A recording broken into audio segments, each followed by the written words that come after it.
shi, right, fudashi, kanban karateka. I said good evening karate students. Adult karate students, don't forget, adult karate. This is adult karate from 7:30, all right. Don't miss out on that KCMMA and Team Highest on. If you can't watch it live, watch it later on and get to enjoy it. Our main focus today are basics, self-defense, and we're gonna have a little fun with it because this week is Star Wars week. So we're gonna put a little fun with it, and the fun we're actually going to do how those techniques apply from, say, blocking to self-defense to lightsabers or to samurai sword.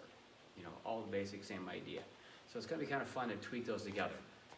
We're gonna start with some basics to warm up. Jumping jacks. Ready? Go. Ni, san, shi, go. Rook, sish, hash, ku, ju, juich, jini, san, si, go. Rook, sish, hashi, ku, ni, ju. Jump rope, jump rope, jump rope. You got this. Come on. Let's get the body heated up. All right, throw jab out, jab out. Back and forth for the jab. Good, other side, jab out. Both sides, always nice. Okay, run up 2 steps, run back. Run up, run back. Run up, run back. That's it, back and forth, you got this. Up and back, come on. Up and back. Nice. Keep it going, jumping jacks again, go. And run up again. And back. All right, have a seat, leg pushes. 20, ready, go. Ich, ni, san, shi, go. Ro, sish, hash, ku, ju, juich, juni, san, si, go. Ro, sish, hash, ku, ni, ju. Nice. Stick one leg out. Easy warm up today. Stretch down. Let's do a little vocabulary words with everybody today. This is great to know because sometimes you take your test, you need to know some of your vocabulary words. Let's start out with dojo. School, nice. Say it right out loud if you're watching. Mate. Stop, good. Morote uki. Cross body block, nice. I don't know how many times you guys ask me, how do you say that word? We say it in class all the time. Now you can actually go back and review this over and over and over how I say it. That's how you say it. Good. Butterfly. How about Suki? Nice, punch, you got it, punch. Good. How about Gi? Nice, uniform, good. Obi. Belt, good. Do a little cobra stretch. Give you a side angle cobra. Drop those hips forward, the body go ahead. There you go. Cobra stretch, nice. How about Zenketsu Dashi? Front stance or forward stance, good. Stand up, roll arms out.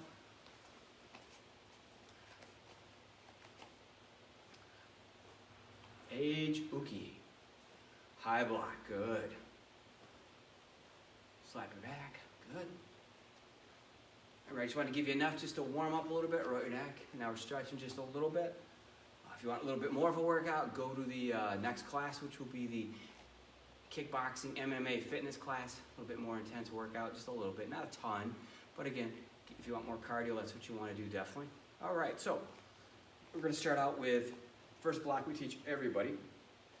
High block, age uki, okay?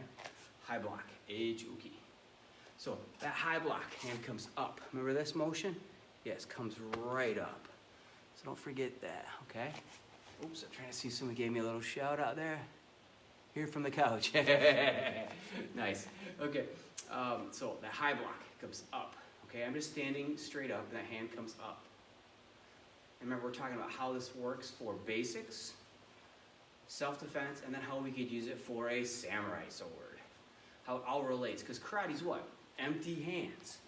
So all weapon is an extension of your body, so don't forget that. Okay, so that was just the high block. All right. Now, usually we don't just stand straight up. We usually do a front stance or a horse stance or something. So I'm going to give you a side angle. Imagine somebody coming around you and trying to grab you like this. So they're coming around your body and grabbing you. This is going to take a little bit of imagination today because I don't have a partner.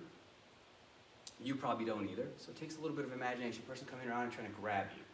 You feel them, they come up, and they're just the hands start to come around you. You step and do that high block. This hand's coming around you to grab you these hands right here. My hand is coming up and separating and stepping forward. And then the elbow comes back. Now this is traditional. This is where it comes from. Okay, I didn't make this up. This was passed down from generation to generation. This is what they're doing. These are the moves in kata. Okay, these are the basics that we practice, how to apply them, and this is where they come from. This is how it's related to self-defense, the high block. Okay, I step and come up. So they're coming around, grabbing me like this, so my arms are, as soon as I feel them grabbing, I step, and I do my move. This is an elbow strike to where? Solar plex spleen area, okay? So I'll do it from the other side. They're coming around like this to grab my arms. As soon as I feel a touch, I come up. The hand is separating. That's why it's coming up like this. It's going inside their arms and trying to separate while the other one comes straight back for the elbow. Okay? Now that's if they're starting to grab you. If they literally grab a hold of you and you fell asleep, it's a different move then. This is just how it relates to self-defense. A basic move. Okay?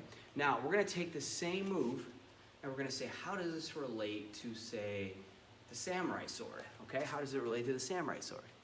Well, here we go. We've got it, the sword, the high block, okay? First thing is when we have the sword coming straight down on us, this direction, we want to get out of the way. There's that high block, remember this? I'm going to do it at an angle. Then we have both hands up, it becomes an assist.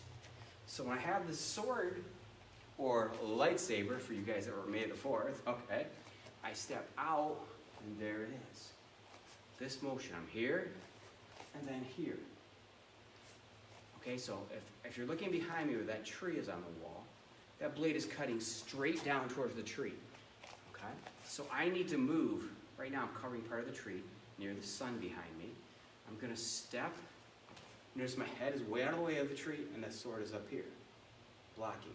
If I take that out, and I take this out, look what my hand is doing. High block. Sword there, there. See how it relates? It comes right back to that basic move. Because remember, karate's what? Empty hands. All the weapons are for are an extension of your body. You just got to understand how to develop them. So, again, this side now, because I always do things both sides. Both sides is important because you can't say, hey, you mind switching sides, attacker? It doesn't work that way. So, system should teach you both sides for self-defense, attacking, blocking, and so forth. I know even when we grapple, people hate doing the other side, but it's good to do. You can't ask the guy to switch. They don't switch. Oh, you asked me to switch? I know you don't like that spot. So I'm going to step this leg and high block. Okay? So if I take this hand and sword out of the way, I'm stepping and doing a high block. I'm stepping and doing a high block. Now, if I put the sword there, you'll see the same motion. Watch. High block. High block. Now, the other hand is just the assist. A lot of power is coming down. A lot of power. So one, you want to get out of the way so if your sword doesn't stop it, or your hands don't stop the motion, it misses you. Okay, so it's important to try to get out of the way and get that block up. Plus, two hands, always strong on samurai. Some sword fighting systems, they teach one hand. You know, there are some techniques you do one hand, but most of the time, samurai swords are done with a katana with two hands. Stronger, heavier metal. They're more committed to a move that they believe is going to work. And that's why they, boom. It's kind of like saying, all right, so I'm in a self-defense situation. All right, these guys are going to beat me up. I already lost the battle. If you believe you're losing, you're going to lose. So you must believe in yourself. Now, you need 90% confidence, 10% skill minimum to get through it. But you can't have 100%, 100% completely. Because then you underestimate your assailants, and you lose a lot of times in self-defense. So that's very important. Hey guys, how's it going? Everybody's going good?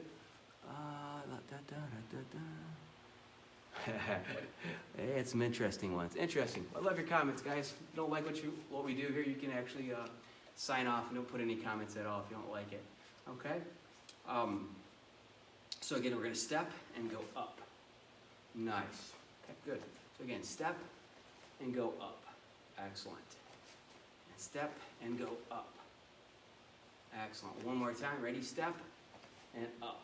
So that's how you take your basic block, your high block from karate, and develop it into a self-defense scenario, and then also how to develop it into a katana sword routine.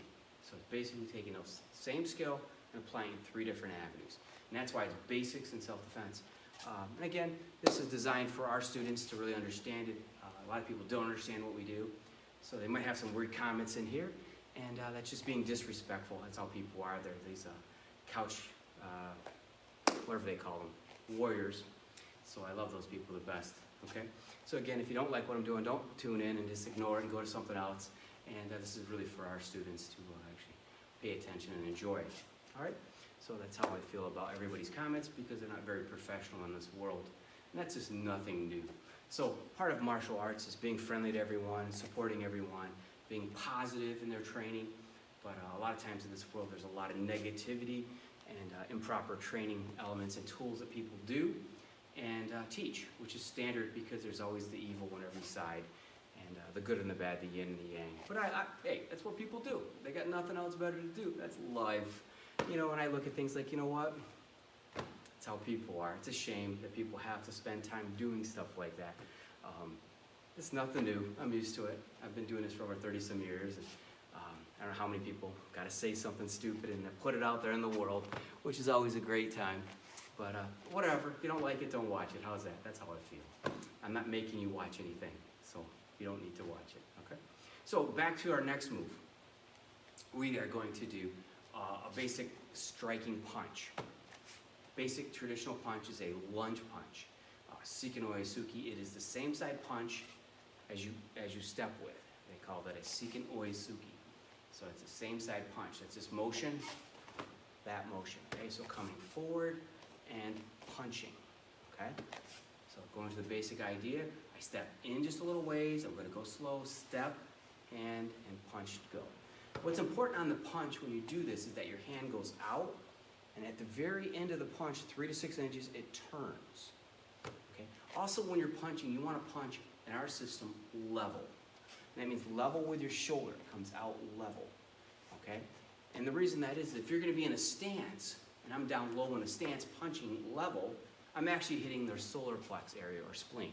Most people aren't going to be bending down like this punching at you, so they're standing straight up, so you need to make your punch actually level so it actually hits the solar plex area. And that's, you know, a lot of traditional systems, which I came from, different systems.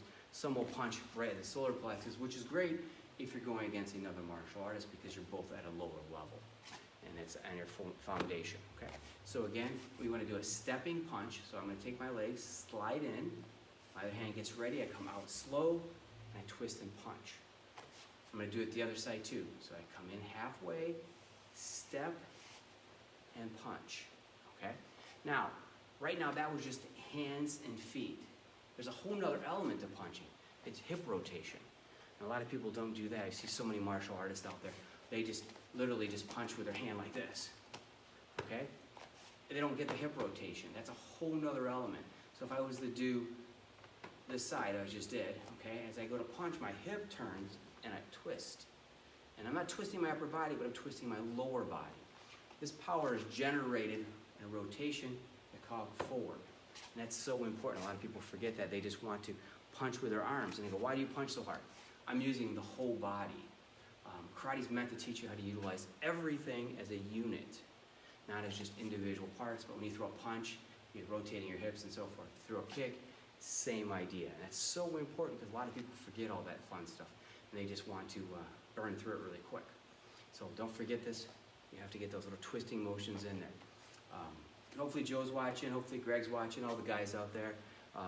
Just hope you're watching this, having a good time. Learning the basics, just kind of refining everything that we do. So it's so important to understand that basics. So that was just a basic punch design. Now we're going to do a self-defense, which is going to take a little bit of imagination. But if you look at self-defense, it's like a kata. If you can remember a move in kata, you can remember moves in self-defense. It's fighting an imaginary opponent, especially if you don't have one in this situation in life. Another thing too is some people say, well, kata's stupid, it has nothing to do in life. Well, so do you like judo? Yeah, okay, they have kata. And grappling, they have sequences of movement, same thing. Every system has little mini katas. They might not call them kata, depending where you're coming from, but when it's a sequence of movements in order, that is a form of kata. And they're practicing those orders of moves. A, B, C, D, whatever it is. 1, 2, 3, kick, punch, elbow, arm bar, choke, Komori, whatever you're doing. Each sequence, you're doing one after another. So it's important to understand they all work together. So the first one we're going to do is a relatively easy one, but you have to use a little bit of imagination. Our system is developed is 9 systems to make one. And I always like to praise when I'm teaching something where I learned it from. Like, for instance, Krav Maga has some great self-defense. A lot of people think, oh, it's lacking this, lacking that. But you know what? I got to give it kudos for it having some great self-defense moves that are real practical and how we would respond. So getting to self-defense, how would you respond if someone's choking you, grabbing your arm, headlock, punching you in the face? How are you going to respond on these things? So we're just going to start with a real simple front choke. The front choke comes like this. They're both hands coming from the front like this. Okay? So the hands are coming forward. So what I'm going to do is reach up when I feel that pain. Reach up and grab. Okay? So if I was to punch you in the arm, you'd be like, oh, I feel that, and you touch your arm. If you were to grab a hot pan, you let go of that pan. I don't recommend doing this. You'll grab your own hand first, then you'll let go of your hand. You instinctively move to how things react. I'm not telling you to go practice these things, but I'm saying that is how you will move. When something hurts, you react to it. It's normal. Now, if you're a professional MMA fighter, you kind of get used to being hit more, so you react a little different. You train that out of your body, and that's important to understand. Most people aren't going to that extreme, so when they get hit, kicked, punched, they react to it. Best example, one of the favorite ones is I've seen people get kicked, and the other person has no idea what they're kicking, has no idea how to kick. And all of a sudden, they try to kick. So it's hysterical. It's just hysterical. You watch them try to kick. And you're like, why did you kick? Well, he kicked me first. It's a natural thing that people do. They just one thing to the next. So this is a front choke coming like this, choking you from the front. Both hands are coming at you. You're going to feel pain on your throat, so you're going to reach up and grab this. You're going to try to stop it. Now, obviously, if he's choking forward in this motion, he's going to be strong coming forward. He's not strong sideways. I'm taking both hands up, pulling out, and then knee. That's simple, okay? I always like to do at least 2 to 3 follow-ups. That was just one right now. I'm going to add on to that in a second here. So again, 1, 2, 3, elbow, okay? So again, 1, 2, 3. Nice, nice. Let's do it again. 1, 2, 3. Now this self-defense, I didn't make this up. This came from Krav Maga. All right, I took it. I'm giving them the kudos for it. And I always think people in martial arts should give credit to where people learn stuff, because that shows a true, proper spirit of martial arts. And a lot of times people would say, hey, I made this up. I've trained with people that said they made up everything, and it's hysterical. You laugh, because deep down inside somebody's already done it probably. Very few people, unless they really come out with some really neat, interesting people, can actually say that, okay? So again, 1, 2, 3. Nice, nice. Okay, last time on this one. 1, 2, 3. Okay? And I'm just doing an upward elbow. You could do a downward elbow, a roundhouse elbow. You could do a palm heel. I'm a big person on self-defense aspects of using palm heels. If you want to go back to 1990, when Gracie's came about, people had no idea who they were. And if you watch some of his fights, I give Royce Gracie, great respect that he was smart enough to strike with an open hand. Open hand. And that's what we teach in self-defense, a lot of open hand stuff. Why? You don't break your hand. If you watch professional MMA fighters, they all wrap their hands. Boxers do it. They wrap them, and they still break their hands. I've watched so many fights. I've had guys in my school train in MMA and fight in MMA, and you watch somebody punch, and all of a sudden they're not punching with that hand anymore. Why? They broke it. It's so easy to break these knuckles unless you condition them. And even then they can still break. There's a lot of filler gaps in here. Everybody's knuckles are shaped different, and it messes with how everything goes on. So it's important to understand self-defense. I always tell people it's nice to do an open hand. I've never seen anybody break their hand striking somebody to the face or the head with an open hand. Closed fist, I've seen so many hands break. It's just hysterical because especially in the heat of the moment. People twist things wrong, like the two little ones. Even the ones you're supposed to hit with, it's bad because people will break those too. I want to thank everybody for watching that watched and enjoyed it. And again, if you don't like what we do and you're not with our school, hey, don't tune in. That's all I got to say. Other than that, everyone have a great day. Chi Re. Jamata.